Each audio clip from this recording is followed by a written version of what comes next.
Good afternoon. We are Andrea Delgado, Catarina Centeno, and Sofia Llanes from Philosophy of Law, and today we'll be making this video, which is the activity number 13.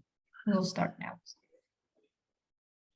Well, in this activity, we have to discuss whether torture is according to law or not. As a team, we stated that first of all, we have to explain what torture is. According to some international law definitions,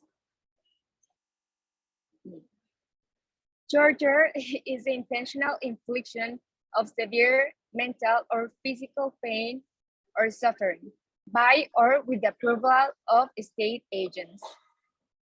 Now, both of my teammates will be discussing more the justifications of torture and its implications within the human dignity.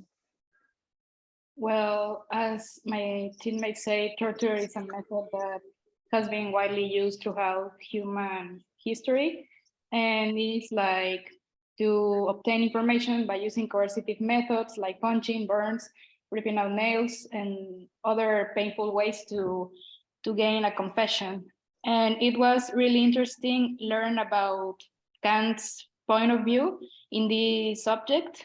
He's a naturalist philosopher, and he said that it's never right to treat people like tools or and humans, because humans are autonomous beings, and torture is a direct violation of this fact.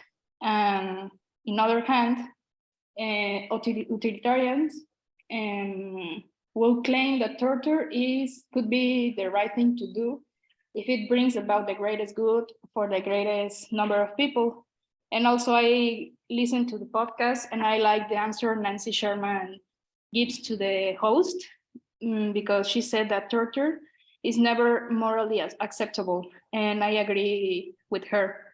And also I like the quote from the article that said, societies do survive attacks on their civilian population.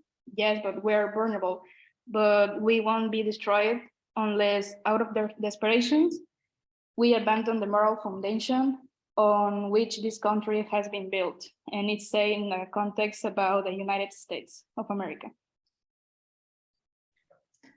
Okay, I do understand the point of view of the natural law. Sure, as the podcast may said, it's never justified. However, I think that's more of a gray area because not everything is black and white. Right now, I'm going to be discussing in my point of view, which is more inclined to the utilitarian's point of view, because I do believe that there are no moral absolutes, and the absolutists, they will always look for ways to find and catalog something as wrong. When in this case, I strongly believe that it can be justified. Why? Because we are talking about, well, maybe torture may be illegal, but what really is illegal as well is terrorism. And how do you prevent it? Shaking hands with peace treaties. Like the UN has proven that, sure, there may be ways to address certain problems, but when it comes to big problems of people who really, they don't care who they hurt, it will be debatable whether we can do something about it in a peaceful manner. However, when it comes to torture, sure, it's morally wrong, perhaps, but not everything is black or white. It can be justified. Let's talk about the concept itself. It states that the pain inflicted is meant to get a confession out of someone, to get information out of someone. It's not just an arbitrary act of violence. It is violent, sure, but it serves a point that in big manners may serve to the actual thing that the UN is looking for, which is national peace. If torture of the bad people are going to help us save the good people, just looking at the numbers, I do believe that it is justified.